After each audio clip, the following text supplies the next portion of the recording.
Accords coloniaux, enjeu d'une nouvelle colonisation, c'est notre grande interrogation de ce matin. Les 11 accords secrets signés entre la France et les pays d'Afrique francophone, peu de gens le savent, mais ils existent. Il existe bel et bien des accords signés entre les anciennes colonies françaises et leur ancienne autorité administrative, la France. Ces accords concernent de nombreux domaines tels que le militaire, le politique, mais surtout des accords économiques. La première, il faut le préciser, le premier pour moi, la dette coloniale pour remboursement des bénéfices de la colonisation. Ça, c'est en un.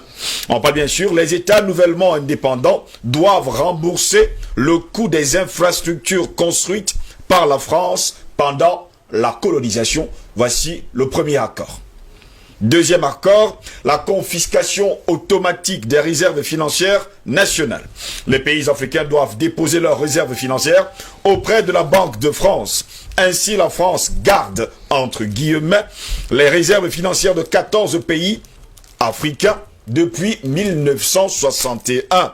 Le Bénin, le Burkina Faso, la Guinée-Bissau, la Côte d'Ivoire, le Mali, le Niger, le Sénégal, le Togo, le Cameroun, la République centrafricaine, le Tchad, le Congo-Brazzaville, la Guinée équatoriale et le Gabon.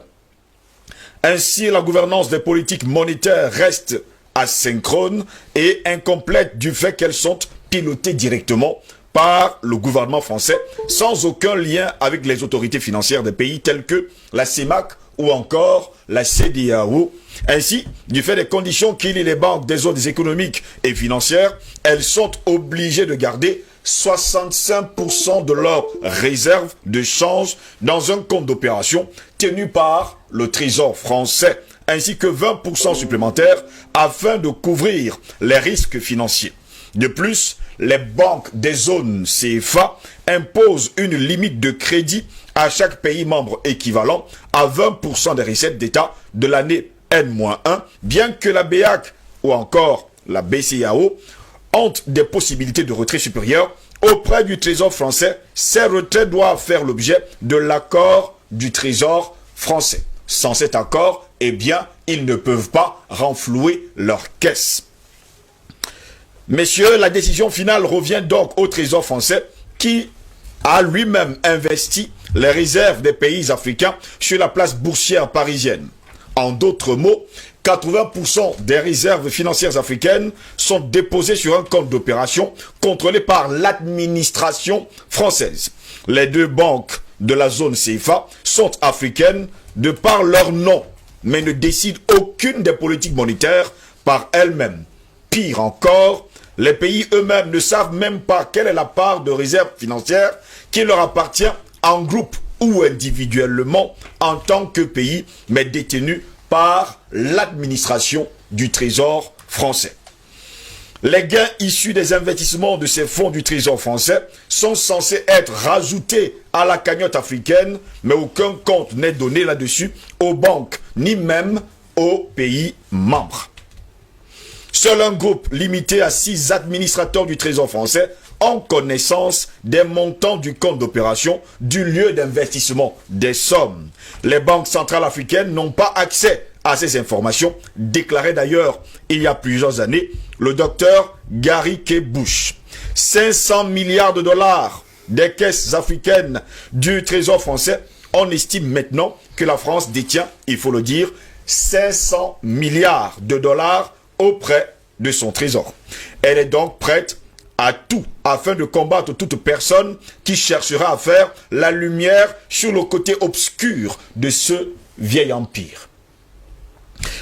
Les pays africains ne disposent pas d'accès à cet argent.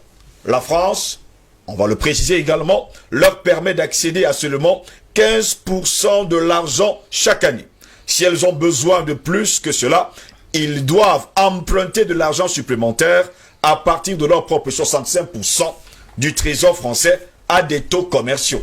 En fait, vous prêtez votre propre argent. Vous détenez de l'argent, mais vous le prêtez à vous-même. Allez savoir comment ça se passe.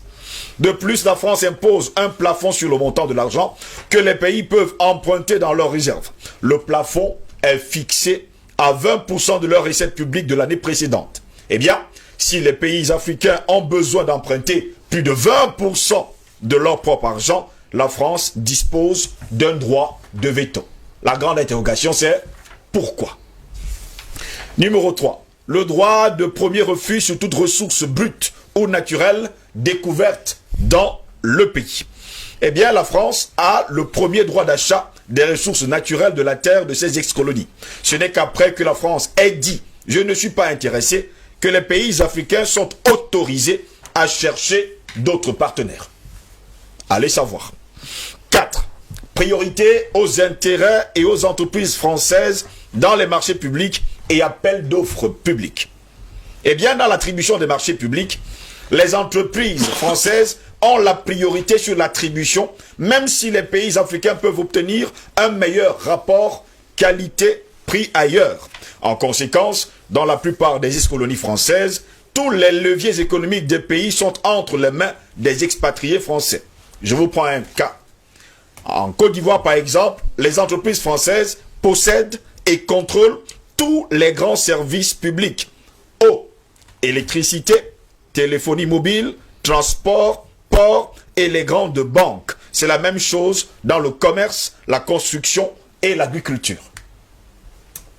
5. Droit exclusif de fournir des équipements militaires et de former des officiers militaires des colonies.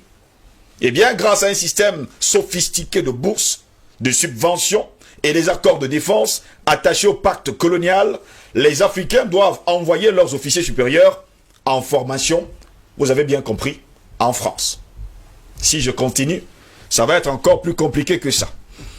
Messieurs, en 6, le droit pour la France de déployer les troupes et d'intervenir militairement dans le pays pour défendre ses intérêts. Pas les intérêts du pays en somme, mais ses propres intérêts. On parle bien sûr des intérêts de la France. En vertu de ce qu'on appelle les accords de défense entre guillemets, attachés au pacte colonial, la France a le droit d'intervenir militairement dans les pays africains et aussi de stationner des troupes en permanence dans les bases et installations militaires entièrement gérées par les Français. Voilà pourquoi vous allez voir les bases militaires sur tout le continent africain. Je vais m'arrêter là pour l'heure. En 7, l'obligation de faire du français la langue officielle du pays et la langue pour l'éducation. Oui, monsieur, vous devez parler français, la langue de Molière. Une organisation de la langue française et de la diffusion de la culture française a même été créée pendant la colonisation. Elle s'appelle la francophonie et possède plusieurs organisations satellites. Eh bien, ces organisations sont affiliées et contrôlées par le ministre français des Affaires étrangères. On parle encore là de diplomatie. Est-ce cela en tout cas la diplomatie? 8. L'obligation d'utiliser le franc CFA, franc des colonies françaises d'Afrique. On en parle d'ailleurs sur ce plateau à bouche que vêtue. En 9, l'obligation d'envoyer en France un bilan annuel et un rapport de l'état des réserves. Je me pose souvent la question de savoir pourquoi. Je vais passer, pour ne pas tellement perdre du temps. En 10, pour terminer, renoncer à toute alliance militaire avec d'autres pays, sauf autorisation de la France. J'explique. Pourquoi les alliances militaires régionales en Afrique sont les plus faibles? C'est la grande interrogation. Eh bien, la plupart des pays ont seulement des alliances militaires avec leurs ex-colonisateurs. Je parle bien sûr de la France. Drôle, mais vous ne pouvez pas faire mieux. La France leur interdit toute autre alliance militaire. 11. L'obligation de s'allier avec la France en cas de guerre ou de crise mondiale. Vous ne pouvez pas vous allier avec un autre pays en dehors de la France. Ce qui vaut aujourd'hui à plusieurs chefs d'État africains de s'être alliés à la Russie, de s'être alliés à la Chine. Quelque part, on veut à tout prix les déstabiliser. Messieurs, voilà quelques 11 accords coloniaux qui ont été signés et on se pose souvent la question, pourquoi les avoir signés et pourquoi ces accords existent encore aujourd'hui où nous sommes le 5 novembre de l'an 2020